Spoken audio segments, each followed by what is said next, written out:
Hey everyone, I'm here a little bit early just to see if we can get all of the technical kinks out and whatnot. Hey everyone! Started the video a few seconds early just to make sure I could get all of the kinks and stuff out. I've never used it on my laptop before. I'm used to live streaming from my phone, and this is considerably different. Weirdly, it's easier, but it looks a lot more complicated from the back end. You can head over to my fitness Instagram, Sherilyn Gets Fit, to see the screenshot of that. It's a little bit intense. So I'm 10 minutes early, so I'm just going to hang out here, and as people come and show up, we'll get going. Yeah, I'll just keep checking in at the comments, and we'll start at 8 o'clock. Here you go. Here's a little Captain Marvel for you.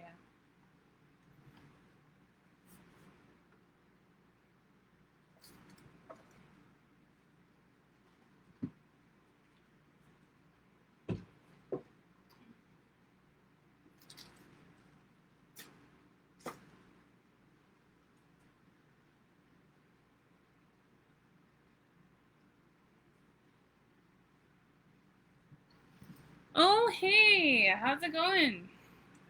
I thought you were going to bed. I was just moving all the crap off the top of the fish tank because it was bugging me.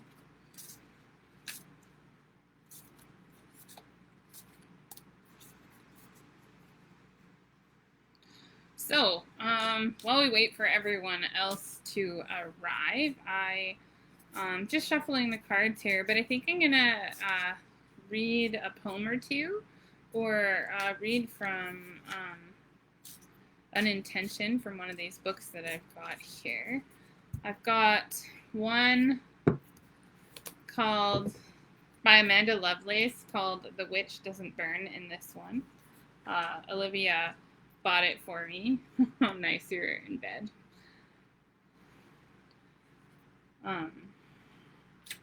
Let me see. I love a book with a good trigger warning, don't you? Jeez, it's gross. It says, and this is like I feel like my life is this warning. Warning, this is not a witch tale. There are no witches. There is no witch hunt. There are no match boys. There are no burnings. There is no fiery revolution. This is simply a story where women fight against the man-made structure that has long overstayed its welcome. Warning number 2, no mercy ahead. And that is how I'm feeling about my life right now, is like, I'm tired of all these rules that aren't really rules that have been placed on me, whether it's gender rules or body rules or one group versus the other rules. I feel like one thing the pandemic has been teaching me more and more than ever before is that we're kind of all in this together, or we're not. And that is, in a way, each person's individual choice. So I can choose to be open, to be vulnerable, to be honest with you and everyone about where I'm at, as much as is appropriate for each relationship. But to think that anyone is truly like isolated, that their choices don't affect anyone at all, is pretty naive when you think of like how the virus is spreading and how panic is spreading or not spreading, and how apathy, depression, anxiety, how all of those things are spreading. It just makes me think, it just makes me think.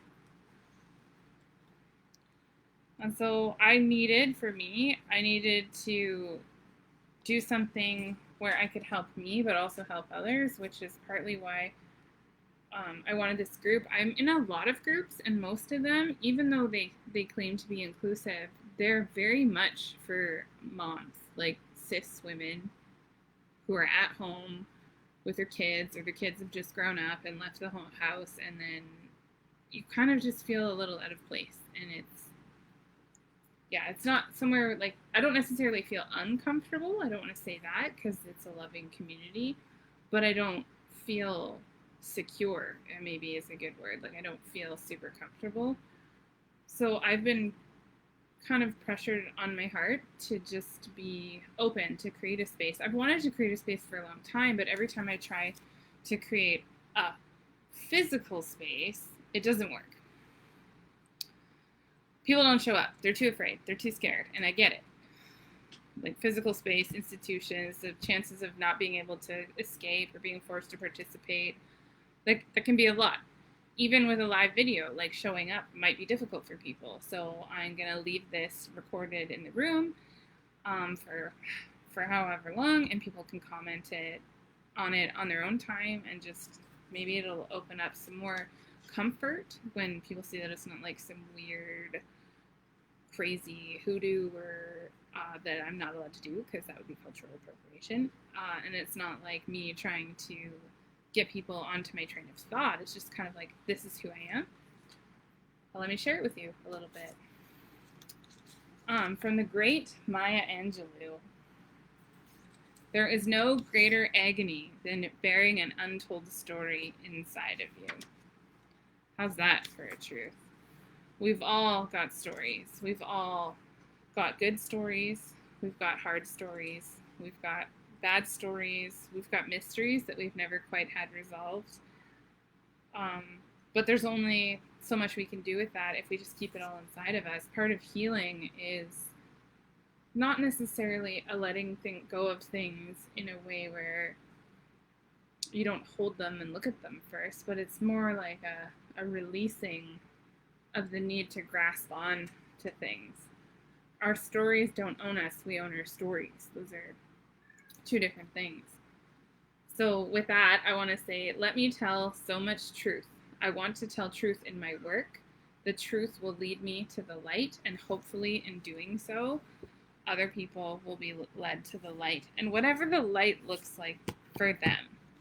I come from a background of, we'll just say it, religious abuse, like super huge conservative Christian, the kind of shit that's going on in Trump land.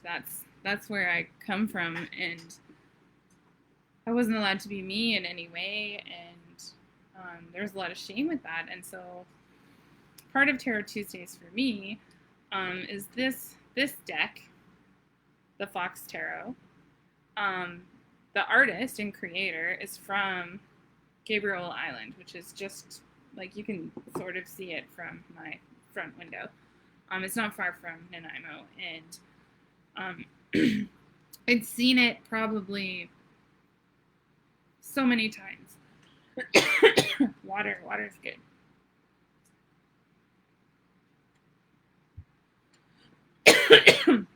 I'd seen it so many times, and I just wanted it for myself, but I was too afraid of what the religious people in my life might think.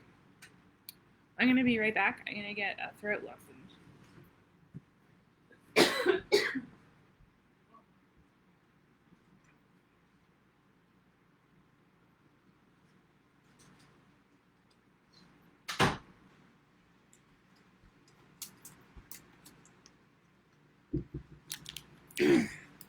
I have allergies, so when I talk a lot, I start to cough. I promise I don't have the plague or COVID-19. Anyway, back to the story. Not this particular deck, but this artist had spoken to me for a long while. I just wanted her stuff, and I kept not getting it.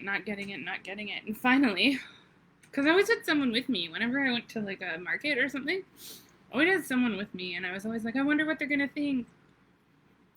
They're going to think I'm stupid. They're going to think I'm silly. They're going to think I believe in stuff that's not real. They're going to judge me because I've said I was a Christian for so long, and then now I'm buying tarot cards and so many things. I've been so trapped by what others thought of me, or who others thought I was, or should be, or would be, or always would be, that I was too afraid to change. I was too afraid to explore spirituality in a different way.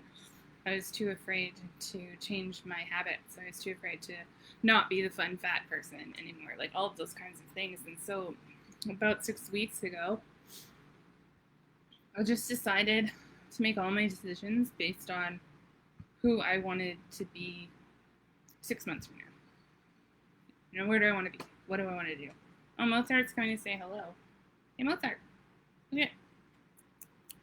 Want to say hi? Nope. Anyway, Mozart's saying hello. So part of that is the cards. So it's 8 o'clock. I'm going to pull the first card.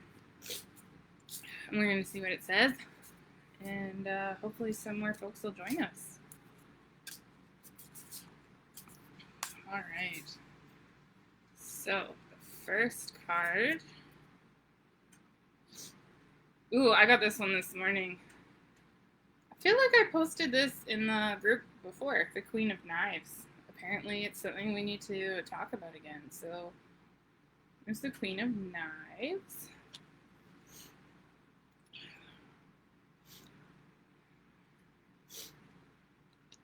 All right. Yeah. So the Queen of Knives usually is associated with the ISFJ, Myers-Briggs, or the nurturing type personality. They're usually considered warm, considerate, pragmatic, so they always think of, like, is this useful? Is this something that is either going to be helpful or useful? Because if it's not, I don't want it. This is not the kind of person who's going to buy a fidget spinner, my friends. This is the kind of person that has like a multi-bit screwdriver instead of buying a set of screwdrivers, because why buy 12 things that each do one job when you can buy one thing that does 12 jobs? They're usually thorough, loyal, and unselfish to the point where they negate their own self-care. I'm feeling that right now. And they end up being devoted caretakers who enjoy being helpful to others and are always thinking of others. And this can manifest in human-to-human relationships. It can also manifest in human to animals, humans to plants, people to the earth. They're just always taking care of others. They're always looking out for others. And that's not in of itself, that's not a bad thing.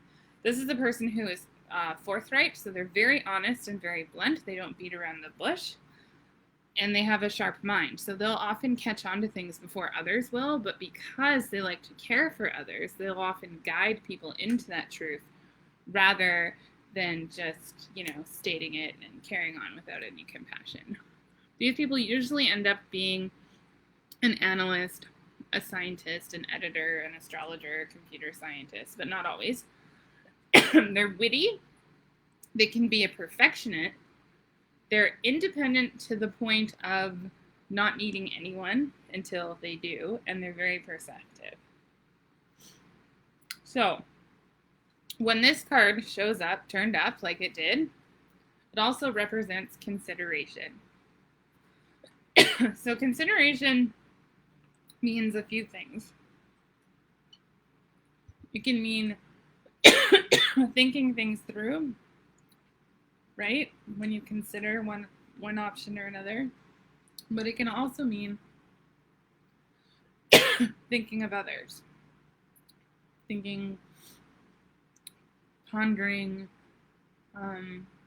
ruminating on like a choice, a person, a relationship, something like that. In this context, I feel like it has more to do with that neglecting of self-care and considering helping oneself is helping other people, because we cannot pour from an empty cup. I know we've all heard this analogy.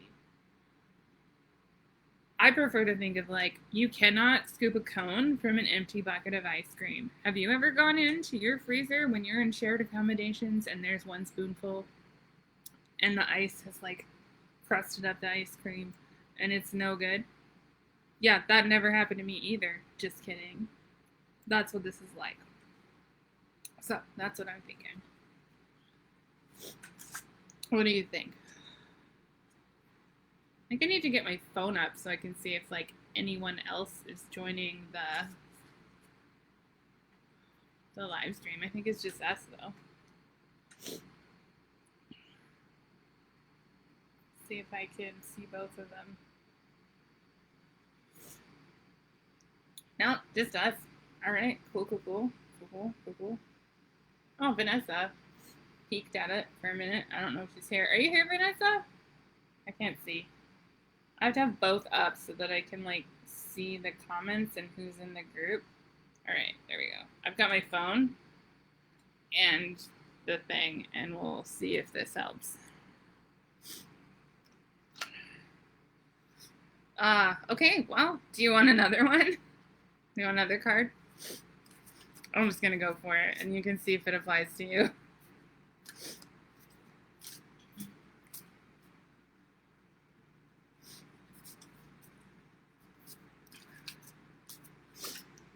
Hopefully my throat doesn't give out. I should have taken a Benadryl before I did this.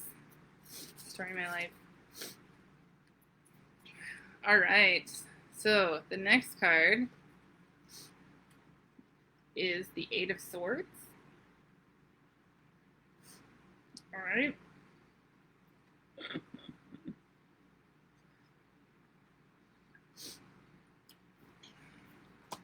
And the Eight of Swords. Eight of Knives. There we go. All right.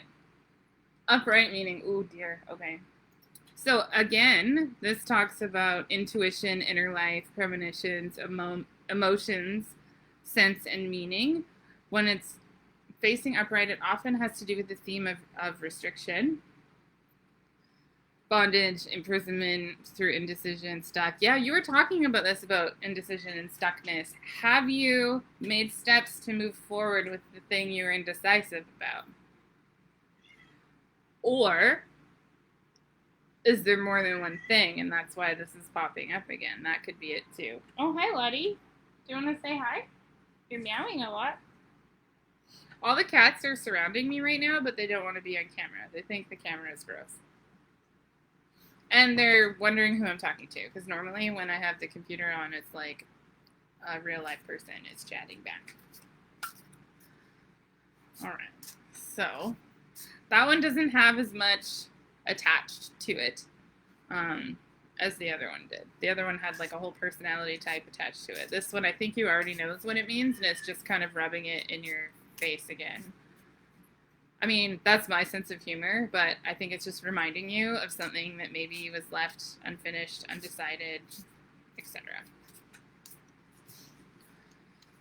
All right.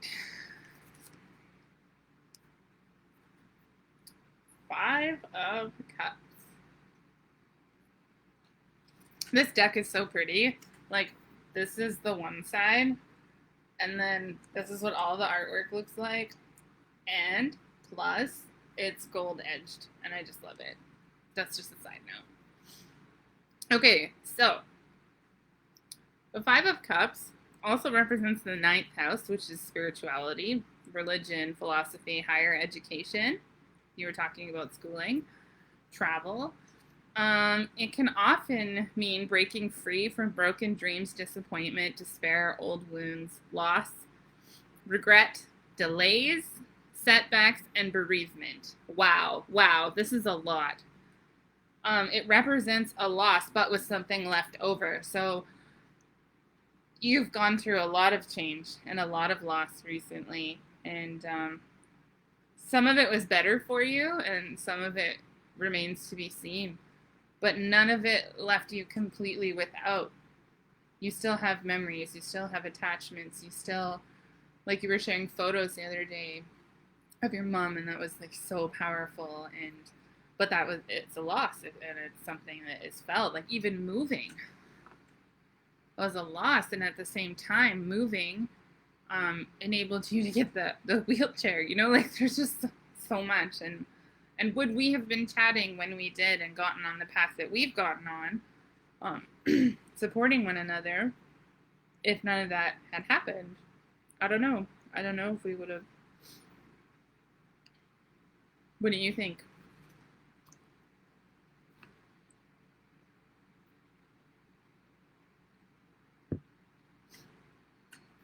Feel free to private message me about the wow. We can chat about that tomorrow, maybe. You can sit with it, I bet. I think maybe there's one more for you.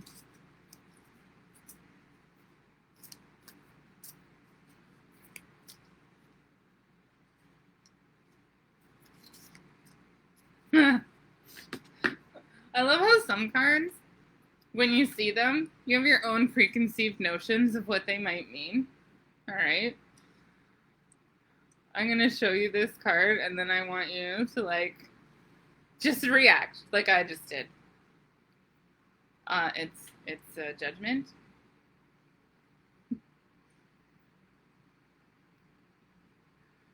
Wow. That's a big choice.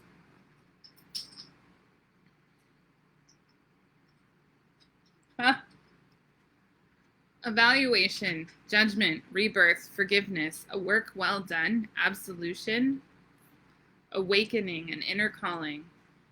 It represents a spiritual awakening. Yeah. It also represents Pluto, which is like the planet of renewal, transformation, regeneration, your unconscious mind, and subverting expectations. So, in the sense of there being an indecisiveness, it's interesting that you would get the judgment card that's like a new direction, rebirth, you know. Wow. So obviously the universe is trying to reaffirm a message that you already received. This is uncanny, and it's encouraging for me because I'm over here just a baby intuitive. I've always kind of been a little intuitive, like just personally with people's relationships, but this is my first deck of cards, and I think it's funny that 50% of them are ones you got earlier this week.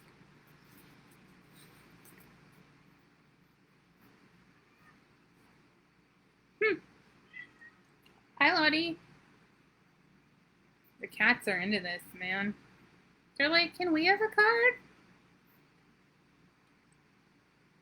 All right, you got the reversed King of Cups, which is the supermoon when it's facing this way.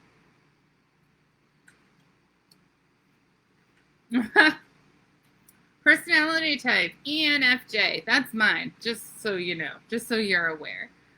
The giver, charismatic, idealistic, diplomatic, relatable, outspoken, values human connection. When it's turned upside down, it represents focus. Okay? So the supermoon moon phase is focused on a single activity, a task, or concern. So right now, you're focusing or your attention's being pulled in many directions. And what you need to do right now is focus on one. I don't know what the one is, but I have a feeling that you do. The one that's the most important, the one that will bring you the most benefit, the most healing, the most peace, the most health, the most wisdom, etc. The one that will settle you into who you're meant to be the most. That's what I'm feeling. It talks about using a large amount of concentration on that specific activity or task. It also represents a person, though. So I don't know which one is applicable to you. Maybe it's a both and thing. Maybe it's just the one. You'll kind of have to intuit that on your own.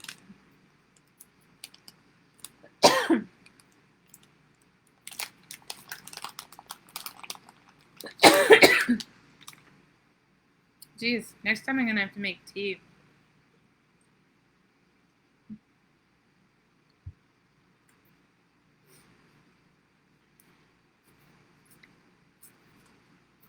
I love this card, though. Have a look at it. Look at the symbolism on the card. There's a whale and a giant moon, right? And a heart and a triangle. I'm just going to look up a couple more things and see if any of that else is applicable to you.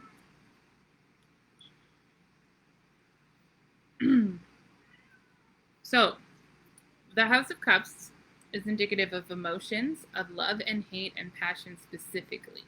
So it's often tied to the love and hate of things, people, places, things, emotions. It symbolizes the heart, happiness, abundance, satisfaction, completion.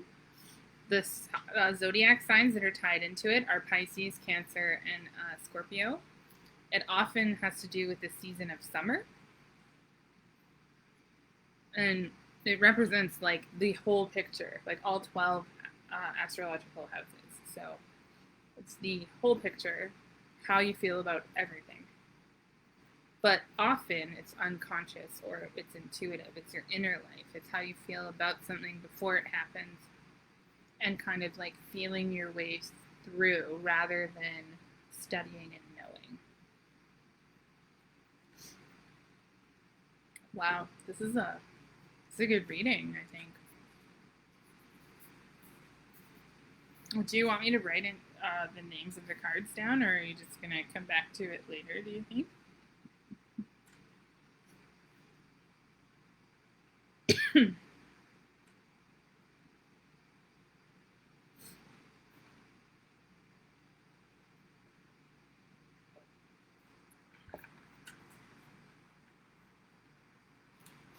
Okay.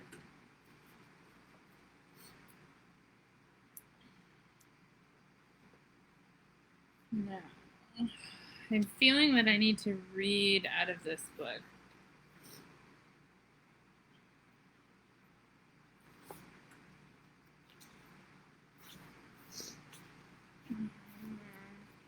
I just gotta find it. So, this is a book I just recently got, and I friggin' love it. I will write them down and send them to you for sure. I'll take pictures of everything and send it to you so you can be reminded of what it said.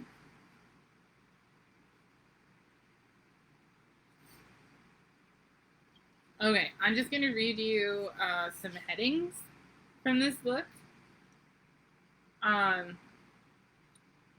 But I feel like it's applicable to your life instead of like actually doing things. Remove what you don't use. Keep it clean. Think about the purpose of each room in your home and each relationship in your life. It's important to physically and spiritually clean things regularly.